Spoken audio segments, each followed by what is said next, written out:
तो नमस्कार दोस्तों, मैं हूं अनुष मंगल और स्वागत है आप सभी का हमारे इस प्यारे से चैनल नो विद एएम में।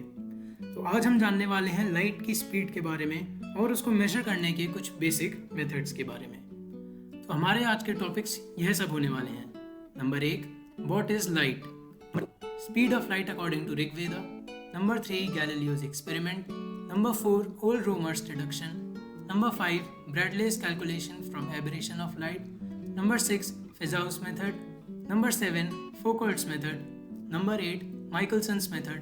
And number 9, other methods. तो अंत तक मेरे साथ बने रहिएगा दोस्तों और जानिए कि मनुष्यों ने इस फील्ड में कैसे तरक्की करी। मुझे यकीन है कि आप भी इसके बारे में जानकर अचंभित रह जाएंगे। तो आइए शुरू करते हैं। सबसे पहले हम जानेंगे कि आखिर लाइट है क्या। तो आपने स्कूल्स में भी पढ़ा होगा कि लाइट एक तरीके की एनर्जी है जिसकी मदद से हम देख सकते हैं। यह पूरे इलेक्ट्रोमैग्नेटिक स्पेक्ट्रम का एक छोटा सा हिस्सा है जिसको हमारी आंखें परसीव कर सकती हैं और जिसकी मदद से हम अपने आसपास की चीज़ों को देखते हैं। तो आइए सबसे पहले हम अपने वेदों की तरफ रुख करते हैं। तो ऋग्वेद के ऋग संहिता में हमें यह श्लोक मिलता है जो कि बताता है कि लाइट की स्पीड कितनी है। यह श्लोक कहता है, तथा च स्मर्यते योजनाना सहस्त्रम द्वे द्वेशते द्वे च योजने एकेन निमेषार्थेन क्रममाण नमोस्तुते। इस श्लोक का अर्थ है कि ज्योति 2202 योजनों को आधे निमिष में कंप्लीट करती है। इसका अर्थ आप निकाल सकते हैं 2202 योजन माने कि 19,818 मील और आधे निमिष मतलब 8/75 सेकेंड्स। तो इसी को अगर आप डिस्टेंस अपॉन स्पीड से कैलकुलेट करेंगे तो आपको स्पीड मिलेगी 1,85,793 मील प्रति सेकेंड, जो कि आज की मॉडर्न स्पीड 1,86,000 मील्स के काफ़ी पास है। लेकिन जैसा कि होता आया है, वेस्टर्न वर्ल्ड ने और वेस्टर्न हिस्टोरियंस ने इसको एक्सेप्ट करने से मना कर दिया और उनको यही लगा कि यह गलत है और वे यही सोचते रहे हमेशा कि लाइट की स्पीड इनफाइनाइट है। तो आइए जानते हैं कि लाइट की स्पीड को कैलकुलेट करने का सबसे पहला नाकाम प्रयास गैलीलियो ने कैसे किया। उन्होंने लाइट की स्पीड को उसी तरह कैलकुलेट करना चाहा जिस प्रकार साउंड की स्पीड को किया जाता था। मतलब कि पहला व्यक्ति जो कि पहली पहाड़ी पर खड़ा है वह येलो सिग्नल भेजता है और अपनी घड़ी के टाइम को स्टार्ट करता है, और जब दूसरा व्यक्ति जो कि दूसरी पहाड़ी पर खड़ा है उस येलो सिग्नल को रिसीव करता है तब वह दूसरा पिंक सिग्नल भेजता है, और जब पहला व्यक्ति उस पिंक सिग्नल को रिसीव करता है तब वह अपनी घड़ी को रोक लेता है और उस टाइम इंटरवल को नोट कर लेता है। तो उन्होंने स्पीड को डिस्टेंस अपॉन टाइम के तरीके से ही निकालने का प्रयास किया, लेकिन उन्होंने पाया कि वह टाइम इंटरवल इतना छोटा है कि वह उसे कैलकुलेट ही नहीं कर सकते। इससे उन्होंने यह निष्कर्ष निकाला कि लाइट की स्पीड इनफाइनाइट है। तो आइए अब हम जानते हैं कि सबसे पहला कामयाब प्रयास जो कि ओल्ड रोमर का था वह क्या था। दरअसल वह जुपिटर के मून आयो के रेवोल्यूशन पर रिसर्च कर रहे थे। कई सालों की ऑब्जर्वेशंस के बाद उन्होंने देखा कि जैसे जैसे अर्थ जुपिटर से दूर जाती है वैसे वैसे ही आयो के रेवोल्यूशन का टाइम पीरियड कम होता है, और जैसे अर्थ जुपिटर के पास आती है वैसे ही टाइम पीरियड बढ़ता है। तो उन्होंने इस डिफरेंस को कैलकुलेट किया और पाया कि यह करीब 1000 सेकेंड्स तक हो सकता है। बाकी कैलकुलेशंस पर उन्होंने निकाला कि लाइट को अर्थ के ऑर्बिट का डायमीटर जितना डिस्टेंस ट्रैवल करने में करीब 22 मिनट लगते हैं, और इसी आधार पर उन्होंने लाइट की स्पीड को बताया कि वह 1,31,000 माइल्स प्रति सेकेंड है। परंतु आप जानते हैं कि यह गलत है, क्योंकि अर्थ के डायमीटर का डिस्टेंस ट्रैवल करने में लाइट को 22 मिनट नहीं बल्कि 16.7 मिनट लगते हैं, और उस समय अर्थ के ऑर्बिट की इतनी जानकारी भी उपलब्ध नहीं थी। तो अगला सफल प्रयास रहा जेम्स ब्रैडले का। उन्होंने अपनी ऑब्जर्वेशंस में पाया कि अर्थ के मोशन की वजह से स्टार्स की पोजीशन में हमें चेंज दिखाई देता है।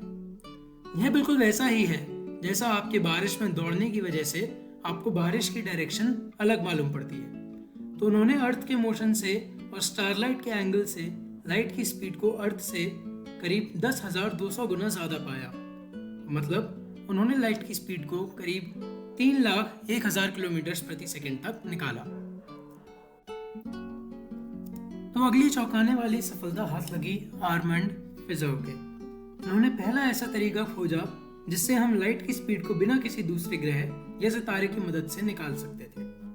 उन्होंने एक टूथेड व्हील लिया जैसा कि आप चित्र में देख सकते हैं, और एक मिरर को उन्होंने अपने लाइट सोर्स से करीब 8 किलोमीटर दूर रखा। उन्होंने लाइट के रिफ्लेक्ट होकर लौटने के समय को कैलकुलेट करने का एक अलग तरीका खोजा। वह उस व्हील को ऐसी स्पीड से घुमाते थे कि लौट कर आने वाली लाइट अगले गैप से निकले। मतलब कि जब तक लाइट लौट कर आती तो वह व्हील बस इतना ही घूम पाता था कि एक गैप से दूसरे गैप तक का डिस्टेंस वह ट्रैवल कर सके। तो इस तरीके से उन्होंने टाइम को कैलकुलेट किया और इस मदद से उनकी लाइट की स्पीड आई करीब 3,15,000, जो कि एक्चुअल स्पीड से काफ़ी दूर थी। परंतु यह पहला ऐसा सफल प्रयास था जिसमें उन्होंने बिना किसी ग्रह और सितारे की मदद से लाइट को कैलकुलेट किया था। इस खोज ने बाकी और साइंटिस्ट्स को इसको डेवलप करने के लिए काफ़ी प्रोत्साहित किया था। तो इस मेथड को और आगे डेवलप किया फौकल्ट ने। उन्होंने टूथेड व्हील की जगह एक रोटेटिंग मिरर रखा। उन्होंने भी अपने मिरर की स्पीड को इस प्रकार एडजस्ट किया कि रिफ्लेक्ट होकर आने वाली लाइट टेलीस्कोप पर ही गिरे। जैसा कि आप चित्र में देख सकते हैं, यदि टी टाइम में हमारा मिरर थीटा एंगल से घूमता है तो वह थीटा होगा ओमेगा टी, जहां ओमेगा मिरर के घूमने की एंगुलर वेलोसिटी है। टाइम होगा डिस्टेंस अपॉन स्पीड, मतलब 2h अपॉन c, और इसी से आप लाइट की स्पीड को कैलकुलेट कर सकते हैं। इन्होंने इस मेथड से लाइट की स्पीड को पाया 2,98,000 किलोमीटर प्रति सेकेंड, जो कि एक्चुअल स्पीड के काफ़ी करीब है। उन्होंने यह एक्सपेरिमेंट पानी में भी किया और इससे उन्होंने स्पीड को पानी में कम पाया। इससे उन्होंने न्यूटन की कॉर्पस्कल थ्योरी को पूरी तरह से गलत साबित कर दिया, जिसके अनुसार लाइट की स्पीड पानी में ज़्यादा होनी चाहिए थी, परंतु एक्चुअल में लाइट की स्पीड पानी में कम पाई गई। इससे उन्होंने प्रूव किया कि लाइट पार्टिकल से नहीं बल्कि वेव नेचर की है। फौकल्ट के इसी मेथड में सुधार और लाया गया माइकलसन ने, जिन्होंने मिरर की जगह ऑक्टागोनल प्रिज्म लिया। बाकी उनका प्रिंसिपल वही था जो कि फौकल्ट का था।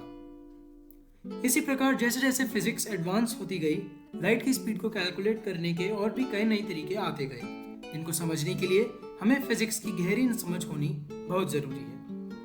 उनमें से कुछ मेथड्स हैं इलेक्ट्रोमैग्नेटिक कॉन्स्टेंट्स द्वारा, जिसमें c² = 1/ε0 × μ0 का फॉर्मूला मैक्सवेल ने अपनी इलेक्ट्रोमैग्नेटिक थ्योरी में दिया था। अगला एक और मेथड है कैविटी रेजोनेटर, जिसमें हम basic formula c = f λ use करते हैं। उसमें हम लाइट का रेजोनेंस करवाते हैं और उसके द्वारा हम लाइट की वेवलेंथ को कैलकुलेट करते हैं। ऐसा ही सिमिलर तरीका है इंटरफेरोमेट्री, जो कि कैविटी रेजोनेटर का सेम प्रिंसिपल यूज करता है। और लेटेस्ट मेथड है लेजर्स द्वारा लाइट की स्पीड को निकालना। और फाइनली फिजिक्स में जो वैल्यू अडॉप्ट की गई है वह है 299,792,458 मीटर पर सेकेंड। तो चलिए अब हम जानते हैं एक रोचक तथ्य जो कि आइंस्टाइन ने अपनी थ्योरी में कहा था।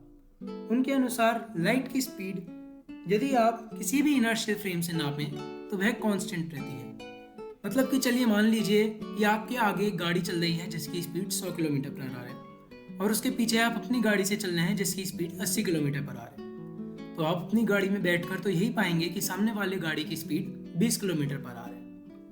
तो इसी प्रकार मान लीजिए कि आप लाइट की आधी स्पीड से चल रहे हैं और लाइट उसी स्पीड से चल रही है, तो हमारा ज्ञान यह कहता है कि लाइट की स्पीड आप जब मेजर करेंगे तो वह एक्चुअल स्पीड की आधी आनी चाहिए, परंतु ऐसा नहीं है। लाइट की स्पीड वही आएगी जो कि एक्चुअली है। तो आखिर ऐसा क्यों हो रहा है? यह बात आइंस्टाइन ने अपनी थ्योरी में कही और उन्होंने बोला कि यह इसीलिए हो रहा है क्योंकि जैसे जैसे आपकी स्पीड बढ़ती जाती है टाइम धीमा होता जाता है। तो धन्यवाद दोस्तों, मैं हूं अनुष मंगल, और अगर आपको यह वीडियो पसंद आया तो आप इसको लाइक करिए और हमारे चैनल को सब्सक्राइब कीजिए। धन्यवाद और have a good day. Thank you.